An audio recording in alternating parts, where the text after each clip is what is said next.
Alright folks, check this out. New approach to building magnets yields new world record. No insulation? No problem. In fact, by challenging the conventions of magnet making, MagLab engineers created a first-of-its-kind magnet that has only just begun to make records. There's some nice images provided for us. The Rebco test coil reached 9 Tesla in a 31 Tesla background. Oh, nice. Alright, here we go. Using a new approach to magnet making, engineers at the National MagLab have broken a world record for a high-temperature superconducting coil, HDS, operating inside a high-field resistive magnet. In the process, they have thrown wide open a new door to exciting advances in magnet making and magnet-related research. On April 7, a team led by MagLab engineer Song-Yang Han tested a small but potent magnet made of rare earth barium copper oxide, or REBCO, which efficiently conducts electricity without any resistance at relatively high temperatures and magnetic fields. Putting the magnetic coil inside one of MagLab's strongest magnets, the team achieved a magnetic field of 40.2 Teslas.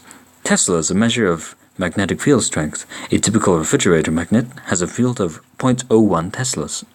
The smaller coil's 9.2 Tesla field combined with the larger magnet's 31 Tesla field to generate the new world record.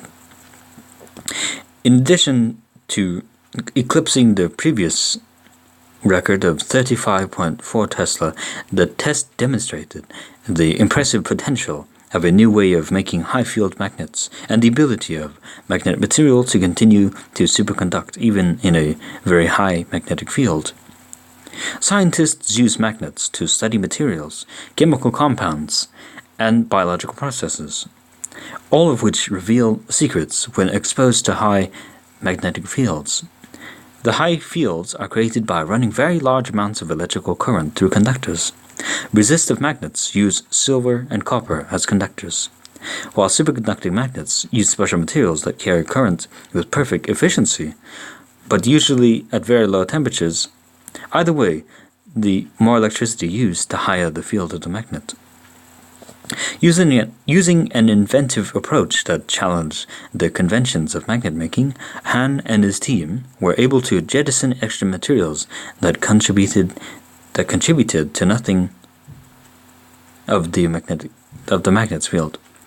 Traditionally, magnet makers weave insulators between the conducting layers to direct the current, but Han, a professor at the FSU College of Engineering, has pioneered a design that requires no insulation, allowing engineers to pack far more conductor and therefore more current into a small area. The result was a lean, efficient magnet that crams a lot of current into a compact package and delivers more than double the magnetic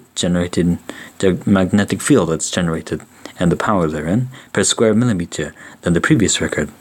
In fact, Han's 5 cm long, 3.5 cm wide test coil carried 900 amps per square millimeter, a current density more than 4 times greater than the more traditional insulated Rebco coils used in the 32 Tesla superconducting magnet, due to come online at the MagLab this summer. With higher current density, you can generate a higher field in a substantially smaller footprint, said Han. That's great news for MagLab director Greg Bobinger, who would like to develop a far stronger successor to the lab's 45 Tesla hybrid magnet, which has held the record for the strongest continuous magnetic field for 16 years. The success far exceeds our expectations for this new design strategy, and that's cause for great excitement, said Bobinger.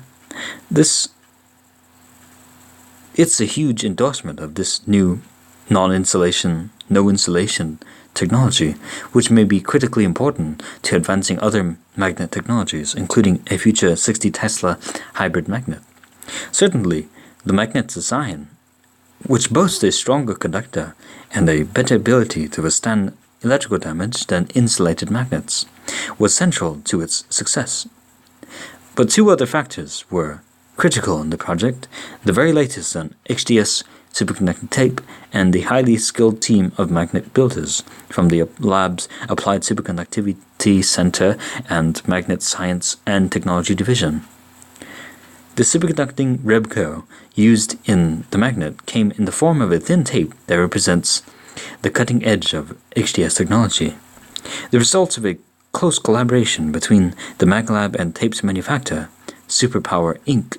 Incorporated, the 0.045mm thick tape is considerably thinner than any previous product. Some 240 meters of the 4mm wide tape, wound into 12 coils, were packed into Han's extremely compact magnet.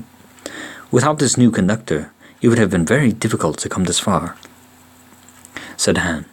Incredibly, this is the first of its kind coil that was built in less than a month. The people who wound and fabricated this never built anything like this before, said MagLab engineer Lane Dixon, who oversaw the magnet's construction. This is just the first try, so we know it can be done better. And that is precisely what Dixon, Han, and the other scientists and engineers involved in this groundbreaking work intend to do. Keep innovating until they reach the full potential of the material, which they are confident lies far beyond 40 Teslas. There's room for improvement, said Dixon. Substantial improvement, chimed Han. Honestly, this is not even a magnet. This is a toy. More things are coming. The above group photo shows many of the scientists, engineers, and technicians involved in this project.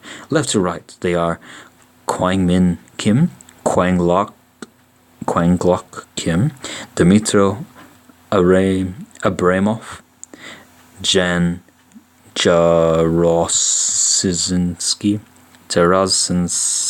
whatever, George Miller, W. Scott Marshall, Ulf Trosiewicz, Lane Dixon, Sung Young Han, Soo Ko Kim, and Joseph Lusa. Not pictured are Lee Marks and David Larbalestier. Alright folks, that's the end of this reading session for now. And apparently it's nicely funded by the NSF, as noted by the bottom here. If you want to see the images, I can click on it here, and you can see a nice comparison of the wounded coils.